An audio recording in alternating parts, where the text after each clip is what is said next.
Aujourd'hui, ça va pas. J'ai envie de rien faire, j'ai envie de passer la journée devant une série, j'ai envie qu'on soit le 14 novembre, j'ai envie d'avoir froid, j'ai envie de manger une grosse giflette et je fais ce que je veux. Donc aujourd'hui, je m'en fous, je passe la journée comme si c'était une journée d'hiver, une journée à ne rien faire.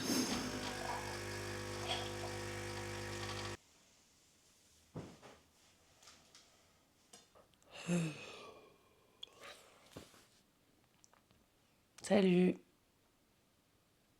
Le mood est pas fou aujourd'hui. Je suis de pas très bonne humeur. En plus, je vais avoir mes règles ce soir ou demain. Donc, je suis fatiguée. Ça me fait chier qu'il fasse chaud. Donc, hier, je me suis couchée tard. J'ai recommencé une série. Je me suis relancée dans Sex and the City. Autant vous dire que j'ai besoin de quelque chose de très doudou pour affronter cette période. Et je me suis dit que j'allais faire une journée comme si on était en hiver. Parce qu'il n'y avait pas de raison que je puisse pas faire ça, vu que je fais ce que je veux et que je suis une adulte. En plus, en ce moment, je suis seule à la maison. Donc, je fais ce que je veux. Donc, j'ai décidé que ce matin, j'allais regarder Sex and the City, que cet après-midi, j'allais regarder Sex and the City, et que ce soir, j'allais regarder Sex and the City. Voilà, je vais avancer de 3 saisons aujourd'hui. Voilà, j'ai envie de faire ça. Ce midi, je mangerai une croziflette, et je me laverai quand même les cheveux, parce qu'ils sont gras. Et ça me fait chier d'avoir les cheveux gras aussi. Voilà, j'ai le blues d'été, moi. J'ai envie que ce soit l'hiver aujourd'hui. J'ai l'impression que ça va jamais se terminer, l'été. Enfin, je veux dire, on est quel jour, là? Le 4 août. C'est l'été depuis 8 ans. C'est pas possible. Enfin voilà.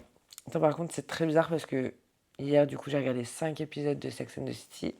Ou 6, je sais plus.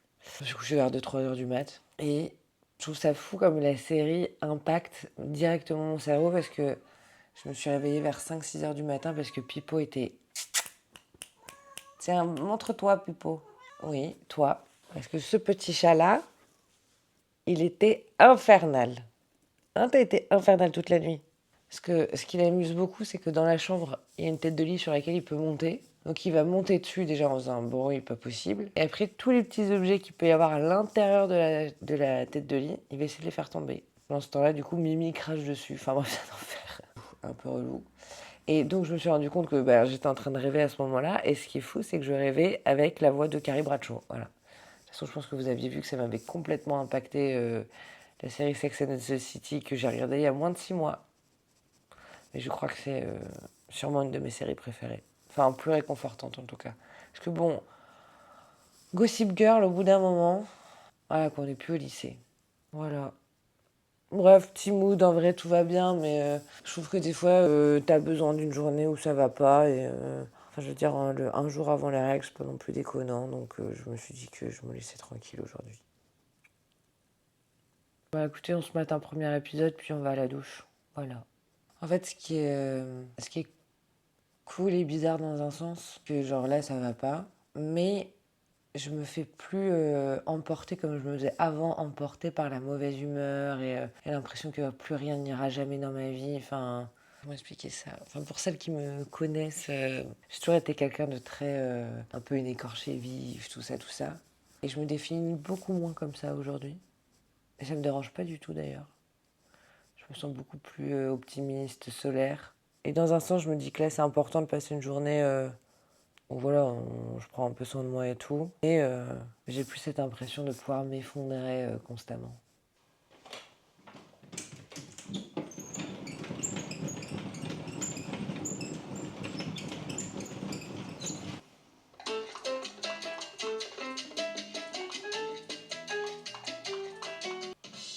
L'île de Manhattan est un charmant village peuplé de plus de 7 millions d'individus fascinants qui se comportent tous comme si ce royaume leur appartenait. Pourtant, depuis quelque temps, on dirait que comme par enchantement, toutes les fourmis ont quitté la fourmilière sauf deux. Oh, Jérémy, comment vas-tu? Mon bouquin se tape une super critique de la semaine littéraire. C'est une merde. Plus sexy, vous seriez en haut de la liste. Vous êtes un conteur d'histoire, vous ne m'aurez pas. Mais c'est la vérité. Le New York Magazine organise une... J'ai parlé de vous. Ah, moi aussi, nous sommes toutes de vraies fans de vos articles. Tout le monde vous adore à Vogue. Vous travaillez chez Vogue? Oui, rubrique décoration. Tu trouves intelligente, sexy et belle? C'est celle qui pourrait devenir la mère de tes enfants? Tout ça pour une vulgaire pipe?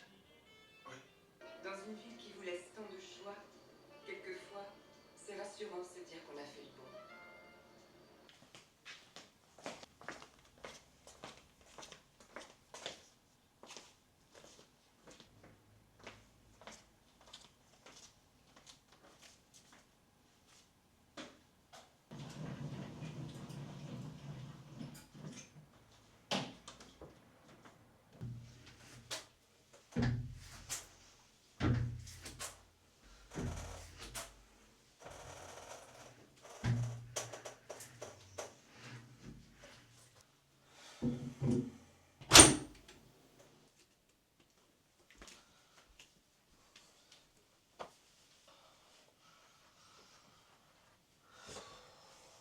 Comment s'habiller? Est-ce que je me remets en pyjama?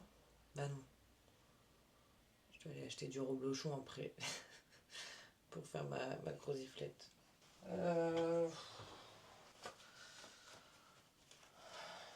Voilà le look du jour. Bon, j'ai quand même me brosser les cheveux, me préparer un petit peu. Puis je vais aller direct acheter ce qu'il faut comme ça. Je dois pas ressortir. Bon, alors... Pourquoi c'est toujours dans les moments où tu te sens le moins bien que t'es vraiment le plus chum? Tu sais, comme si ça faisait genre, tiens, petite cerise sur le gâteau, quoi. Je vais pas les sécher, je vais les laisser sécher naturellement. Sinon, ce que j'utilise sur mes cheveux, c'est comme d'hab, toujours la gamme Luxéol. Et encore, depuis janvier maintenant. C'est sympa ce genre de top, mais tu fais un truc, t'es là genre, chlouc. Ça n'était pas le mood. Bon, on va mettre un peu de crème. Quoique le seul truc qui pourrait me faire aussi bouger de chez moi aujourd'hui, ça serait de me faire épiler mes sourcils, quoi. Enfin, il va vraiment falloir que je prenne rendez-vous au bout d'un moment. Et qu'est-ce que je voulais dire? Putain, c'est fou comment mon rapport à la nourriture, il a changé depuis que j'ai arrêté de fumer. Attends, d'ailleurs, je me porte à merveille depuis cet arrêt de la clope. Écoutez, ça fait 3 mois et 4 jours, vu qu'on est le 4 août, et que j'ai arrêté le 1er mai. J'ai pas rechuté, j'ai pas refumé une seule cigarette et tout. Mais ouais, non, c'est le rapport à la nourriture qui a complètement évolué. Après, je pense qu'il y a 2 choses qui ont un peu joué. La première chose, c'est ok, mon rapport à la nourriture, il a évolué pour une première raison qui est assez simple et obvious au final, c'est que j'ai retrouvé le goût. Faut se dire que quand on fume, et ça c'était quelque chose dont je n'avais absolument pas conscience, on perd totalement et l'odorat et le goût. Alors je suis pas en mode Covid, je sens plus ce que je mange, je savais dire c'est salé, ça a telle saveur, etc. Mais plus aucune finesse dans le goût, dans l'odorat et surtout, en fait, la sensation que les papilles sont cramées. Donc que les papilles ne font pas leur rôle de saliver, etc. Déjà, ça change beaucoup quand on retrouve le goût et que la nourriture est meilleure. Et il y a une deuxième chose qui a changé, c'est un peu ce que j'abordais la dernière fois, c'est que quand on arrête de fumer, et que ça fait 10 ans qu'on fume et que c'est vraiment une part d'identité, etc., il y a une notion où on accepte de changer. On accepte de revenir sur son identité, on accepte de se dire, bah, en fait, c'était pas si cool, en fait, je suis peut-être pas une fumeuse pour toute ma vie, je serai pas cette meuf qui fume des gains à 45 ans. Enfin, c'est pas un retour en arrière ni un retour en avant, c'est juste prendre une direction différente. Et ça, le fait de changer et de voir qu'on peut être quelqu'un d'autre, que ce qu'on a pensé toute sa vie qu'on allait être, ça n'était pas la réalité, c'est complètement fou parce que j'ai pas jamais vraiment eu l'impression de changer dans ma vie. J'ai toujours évolué, mais c'était assez continuel. Que de faire un truc qui n'était pas du tout prévu, parce que vraiment je ne comptais pas arrêter de fumer, j'avais aucune volonté d'arrêter de fumer. Enfin, moi, comme j'ai toujours dit, j'adore fumer, laissez-moi fumer. Enfin voilà, chacun se débrouille de son cul. Et bref, donc déjà le fait de changer, etc., c'est vrai que ça active, je sais pas, une zone du cerveau où ça vient en fait travailler un peu sur les croyances qu'on a. C'est 2 choses ensemble parce que moi, mon rapport à la bouffe, c'est déjà, j'avais aucun appétit, aucune gourmandise. Et ce que je disais très souvent, c'est s'il existait une pilule à prendre le matin qui nous donne tout ce qu'il faut pour vivre, les apports, machin et tout, je la prendrais. Tellement, j'avais pas d'appétence à la nourriture. Et il y a aussi une autre chose qu'il faut se dire, c'est que vu que j'avais très peu de gourmandise, etc., j'étais aussi quelqu'un de très difficile. Je détestais goûter des choses. Il y a plein de choses que j'ai goûtées extrêmement tardivement. Souvent, les exemples que je donne, c'est j'ai goûté la mayonnaise, j'avais 21 ans. Le citron vert, j'ai découvert ça parce qu'il y en avait dans mon verre et que j'avais pas vu qu'il y en avait dans mon verre. J'étais là, genre, waouh, quel est ce goût? Enfin, plein de petites choses comme ça. J'aurais pas 15 000 exemples à vous donner, mais voilà, je prenais toujours les mêmes plats tous les jours. J'ai travaillé pendant 2 ans comme chef de projet dans une marque, quand j'étais en alternance, et tous les midis, j'allais me chercher un sandwich. Tous les midis, je prenais le même sandwich, un panini savoyard. Donc voilà, aucune curiosité alimentaire, aucune volonté de changer, aucun régal, quoi. C'était des textures et c'est tout. Donc je pense qu'en vrai, je devais sûrement avoir peut-être un petit trouble de l'oralité et peut-être que la diversification alimentaire n'était pas faite correctement. Mais du coup, le fait de pas aimer, machin et tout, ça crée pas d'envie de changement. Et là, le fait d'arrêter la cigarette, et souvent je dis, là depuis 3 mois, quand je remange des choses, je dis, attendez, je vais goûter avec mon nouveau palais. Et en fait, je me régale. Je me régale. J'ai jamais eu... C'est même pas que j'ai faim, mais j'ai jamais eu autant de plaisir à manger dans ma vie, ce qui est assez dingue. Bon, évidemment, je pense que certaines vont être un peu en mode genre Aloïs, tu ne nous parles pas de tous les sujets, là tu nous parles de la nourriture, mais il y a peut-être un sujet à aborder, qui est le sujet que j'étais anorexique quand j'étais adolescente. Qui n'était pas vraiment lié au fait que j'aimais pas la nourriture ou quoi, c'était vraiment plus quelque chose, enfin, c'était une détresse psychologique que j'avais. Donc c'est vrai qu'il y a quand même dans l'anorexie, etc., aussi quand même ce rapport au poids qui est un peu, je vais pas dire le trophée de la détresse psychologique, mais enfin, après c'est très particulier l'anorexie et j'avoue que je n'ai pas hyper envie de revenir à balle sur le sujet. Enfin, pour moi c'est une vieille histoire qui date de il y a plus de 13-14 ans maintenant. Mais c'est vrai que du coup bah, je remange beaucoup plus. Vu qu'avant je mangeais très peu, je mangeais extrêmement tard, je mangeais pas le midi, Enfin, en fait, j'ai jamais trop montré comment je mangeais parce que je savais que je m'alimentais extrêmement mal. Et vu que j'étais quelqu'un de très mince, j'avais pas envie qu'on se dise, ah bah voilà, c'est comme ça qu'il faut faire en fait pour être mince. Il faut genre pas bouffer. Super. Sauf que c'est pas que je ne mangeais pas par trouble alimentaire, je ne mangeais pas juste parce que je n'avais pas faim et que je n'avais pas de gourmandise et que j'étais là genre, voilà, je vais manger pour ne pas tomber dans les pommes, mais ça s'arrête là quoi. Quand même un peu bizarre d'avoir ce rapport à l'alimentation, je suis d'accord. Voilà, chacun gère sa popote. Bon. Je poursuis. Et donc, depuis que j'ai arrêté de fumer, je reprends plaisir à manger, je goûte plein de trucs, je vais au restaurant, je prends des trucs que j'aurais jamais pris de ma vie. Je mange avec... Enfin, je salive de certaines choses. Genre là, on parle de la croziflette de ce midi, j'en ai l'eau à la bouche. Ça ne m'arrivait jamais. Enfin, je sais pas si on se rend compte d'avoir été privé du sens du goût pendant 10 ans. Enfin, même plus en fait.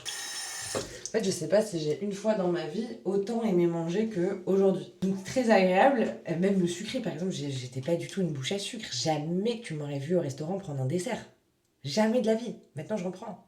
Et du coup maintenant je suis en mode genre oh fuck, va falloir quand même faire attention ma belle parce que le but c'est pas de... Parce que c'est vrai qu'il y a toujours ce truc où les gens disent ouais après que tu fumes, tu prends du poids et tout. Et moi j'avoue que du coup c'est un truc, je suis en mode genre bah en fait c'était pas... Enfin je dis pas non à avoir quelques kilos en plus. J'ai repris quelques kilos du coup, ce qui était d'ailleurs tout à fait logique et je pense qu'il était temps aussi de prendre quelques kilos. Hein, j'étais peut-être un peu trop maigrichonne à mes yeux. Je découvre les légumes et je suis là genre j'adore les légumes, j'adore la betterave, j'adore les salades de pâtes froides alors que ça c'était l'horreur pour moi avant. Enfin voilà, je trouve que c'est quand même assez intéressant de se voir changer. Franchement, c'est, je pense, le truc le plus positif que j'ai dans l'arrêt du tabac, hormis d'avoir une super peau, c'est vraiment ce côté de retrouver des sens, de retrouver du goût, de l'odorat. Enfin, je pense que c'est aussi ça la vitalité. Enfin, en fait, je comprends quand je disais aux gens, bah ouais, j'aime pas trop manger, que les gens étaient là, genre, ah, mais quel enfer. Bah ouais, c'est vrai que c'est un enfer, en fait, de pas aimer ça. Enfin, je sais pas, ça redonne d'autres perspectives, ça montre que le changement peut avoir du bon. C'est pas du tout quelque chose que j'avais prévu, quoi. Et c'est cool de se laisser surprendre. Parce que c'est vrai que je pense qu'on peut être hyper vite obtus sans s'en rendre compte en estimant que bah, si c'est comme ça, c'est comme ça. Et en fait, c'est vrai que des fois, aller à l'inverse de ce qu'on pense, enfin, de ce qu'on pense être, bah en fait, c'est très, pas vertigineux, mais ça fait du bien, en fait. T'as l'impression de te sentir très libre d'un coup. De te dire, bah ouais, en fait, j'ai toujours dit que j'aimais pas manger, mais peut-être que j'aime bien. Bah ouais, j'ai toujours dit que j'étais fumeuse, mais peut-être qu'en fait, je suis non fumeuse. Bah ouais, j'ai dit toute ma vie que j'étais angoissée, bah peut-être qu'en fait, je suis pas si angoissée. Et c'est ce truc-là, c'est quand on laisse dans sa tête cette possibilité de se dire, et en fait, peut-être pas. Et c'est ça, en fait, le lâcher-prise. Voilà, c'était ça la conclusion en fait que je voulais avoir. Moi je sais que j'ai eu beaucoup de mal pendant toutes mes thérapies, machin, etc. Toute ma vie j'ai eu du mal à comprendre le lâcher prise et je pense que le lâcher prise il réside dans le fait de se laisser ne pas être d'accord avec soi. Se dire bah en fait peut-être que je me trompe. Peut-être que ce que je pensais c'était pas vraiment vrai. Peut-être que moi qui pensais que j'étais quelqu'un d'anxieuse pour toute ma vie, bah peut-être que non en fait. Et hop, c'est la première voie pour sortir de l'anxiété. Peut-être que moi qui pensais que j'ai toujours été une écorchée vive et quelqu'un qui serait triste toute ma vie parce que c'est ma personnalité et qu'on ne m'aime que comme ça, bah peut-être qu'on m'aimera différemment que si je suis triste et que si je suis une écorchée vive. Et ça, c'est... J'ai envie de pleurer, mais c'est parce que c'est vraiment la veille de mes règles. Alors voilà, mais je trouve que c'est un... Je vais pas dire que c'est un message d'espoir, mais j'avais jamais vu les choses comme ça. Et je trouve ça bien. De savoir qu'on peut voir les choses différemment. Voilà. Bon, ben écoutez, vous me direz ce que vous en pensez en vrai de ça. Ça m'intéresse quand même pas mal. En fait, je me dis que si j'avais jamais pensé qu'on pouvait changer sur autant de choses, Même au rapport à l'assiette. Moi, j'ai cru toute ma vie j'allais être quelqu'un de difficile, quoi. C'est que je me dis, si on peut déjà changer sur des choses comme ça que je pensais qu'on ne pouvait pas changer, mais sur quoi d'autre on peut changer, en fait? Parce que pour autant, j'ai l'impression d'être la même personne, hein. C'est vraiment juste, j'ai l'impression d'avoir fait une mise à jour, en fait. C'est pas une évolution, c'est une mise à jour que j'ai faite. Et là, c'est la mise à jour, bah écoutez, j'aime la bouffe, j'aime la vie. Voilà. Bon. Hop.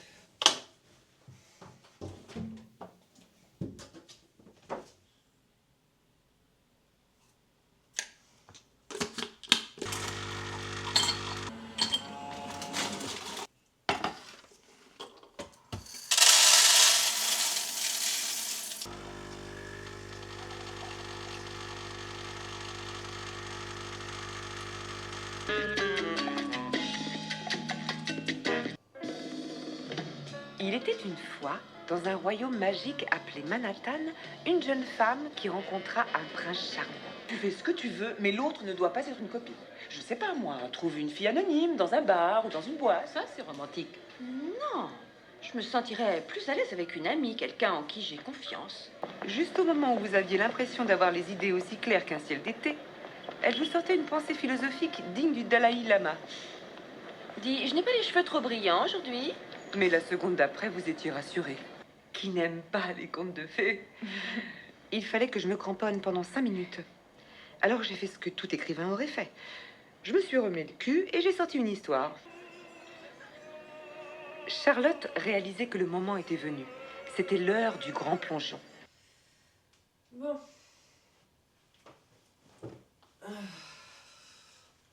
Bon, ça y est, je viens de terminer mon épisode.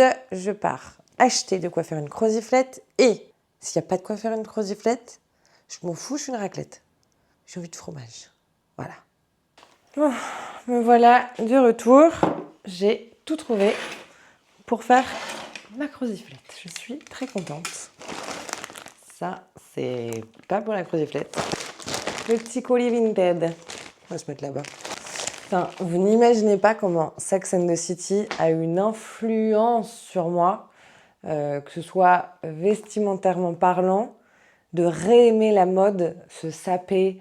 Je sais que dans les 1-2 mois qui ont suivi mon arrêt de Sex and the City, quand j'ai terminé la série, j'ai beaucoup regardé pour m'acheter une paire de Manolo, quoi. Je me suis dit, arrête, ça sert à rien. Mais voilà, j'ai des favoris Vinted qui témoignent. Ah, quel bonheur ce ventilo. Alors j'ai acheté des petits tops pour aller genre avec typiquement ce genre de jupe ou des pantalons en lin. En plus des tops assez relax. Enfin quoi que celui-ci, est-ce qu'on peut dire qu'il est vraiment relax? Je sais pas. Bon après lui c'est pas trop du jeu parce que je l'ai déjà en blanc et en beige. Et c'est vraiment un truc que j'adore, je vais vous montrer. Voilà pour le petit haut. Alors, voilà le premier haut. C'est un petit haut de la marque Hollister. J'ai les deux ensembles en blanc et en beige et je les adore. Je trouve que c'est hyper confortable. C'est du coton, c'est tout bien, ça marche avec tout. En plus, les bretelles sont réglables. Et je l'ai eu à 2 €. Ouais, j'adore. Et d'ailleurs, mon autre top là, je l'avais aussi chopé sur Vinted. C'est un Sandro. J'avais dû coûter, je sais pas, une dizaine d'euros. Et ensuite, vous avez dû voir ma petite obsession sur les Milk Made tops, donc les tops un peu laitières. Et j'aime particulièrement ce genre de top chez Bershka. Je consomme pas plus de Bershka que ça, mais je trouve que leurs tops là sont à chaque fois très agréables. On va essayer. Canon, en fait c'est mon déo qui fait des taches visiblement. Très bien, c'est exactement la vision que j'avais. Le shopping ça fait du bien, quand ça match et que ça fait beau. Trop mimi, non? Je pense que le deuxième va être encore mieux si je peux me permettre. Je n'avais pas vu en fait que ma jupe était à ce point transparente. Ouais, c'est super. Tout le monde pendant les courses a pu voir ce que je portais. Je suis trop fan. En fait, je trouve ça hyper féminin, ce genre de petit top comme ça. Ah bah c'est bon, j'ai tout ce qu'il me fallait dans ce genre de top. Je sais même pas lequel je préfère entre le bleu marine, le top marron et ça. Enfin, je dois vous dire que j'ai l'impression d'avoir fait un strike et d'avoir remporté à la loterie de la seconde main. Et ça va pas coûter très cher en plus. Ah, je suis trop contente. Petite question technique.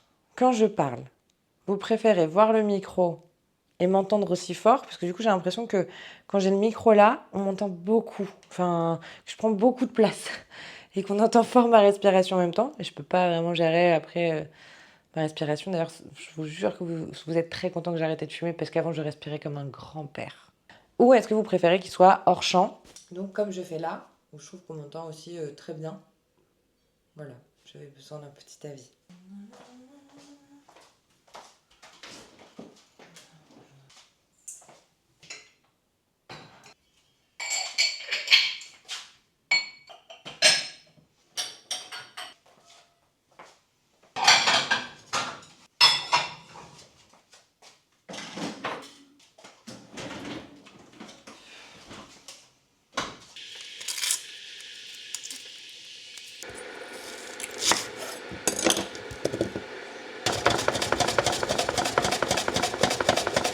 Ah, ça pique les yeux, la vache!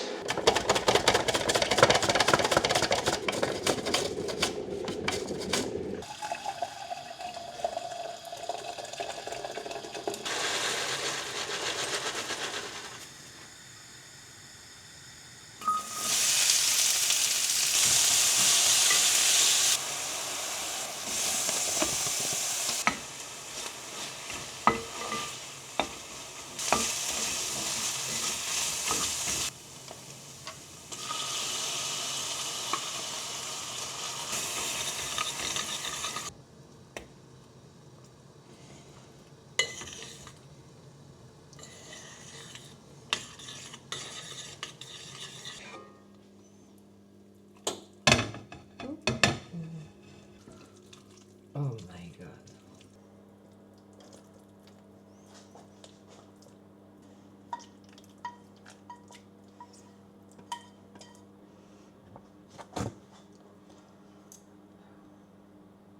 Je viens de le sortir du four. Écoutez, je pense qu'on a vraiment la définition du bonheur. C'est quand même dommage parce qu'il y a encore quelques secondes, ça faisait des bulles de gras, de fromage, de chaleur.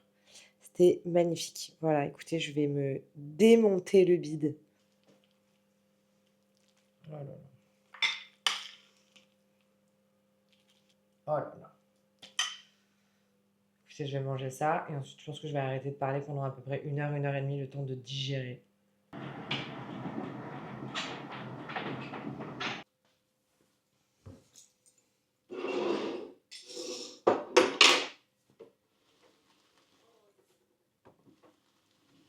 Oh, elle me fait chier ma jupe.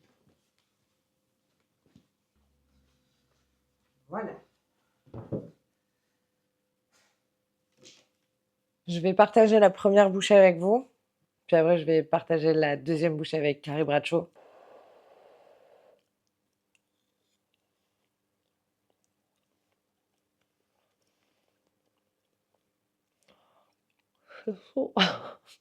C'est d'une obscénité de fromage. Je pense que la croziflette est un de mes repas préférés quand même.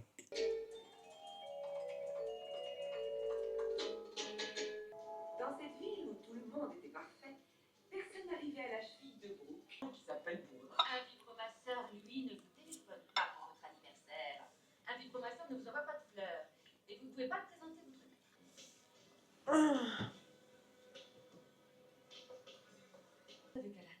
Oui, je suis heureuse avec lui. Waouh, je viens de faire une de ces siestes de fou. Non, en vrai, j'ai dormi 30 minutes, après j'ai glandé sur mon téléphone. Bah écoutez, je reprends des points de vie et d'énergie et de meilleure humeur. Donc écoutez, je me fais un petit café, j'ouvre les volets et je vais aller à la mer. Ouah, je me sens hyper lourde. Et j'ai les lampes laves qui sont en train d'être allumées depuis ce matin, 11 h. Ah bah elles sont chaudes, chaudes, hein. C'est beau.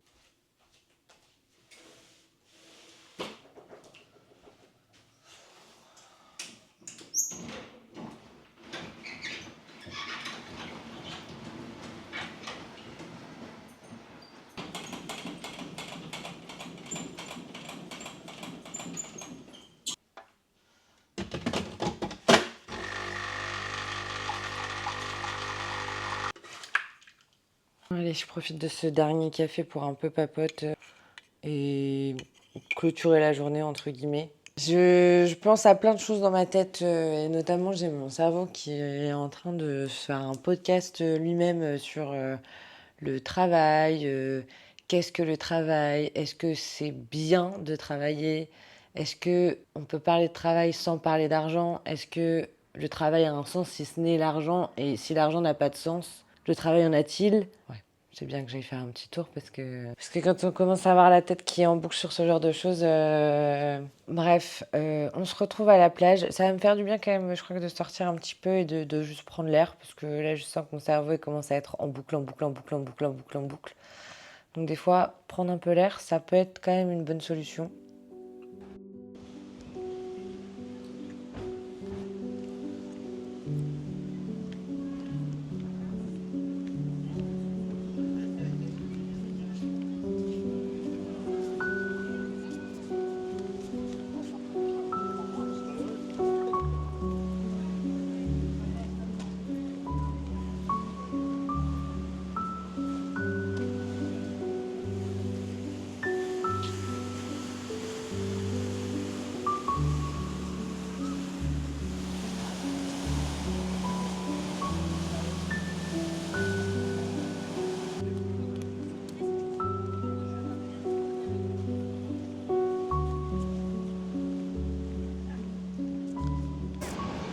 Bon, en tout cas, ça m'a fait du bien de passer une journée avec vous.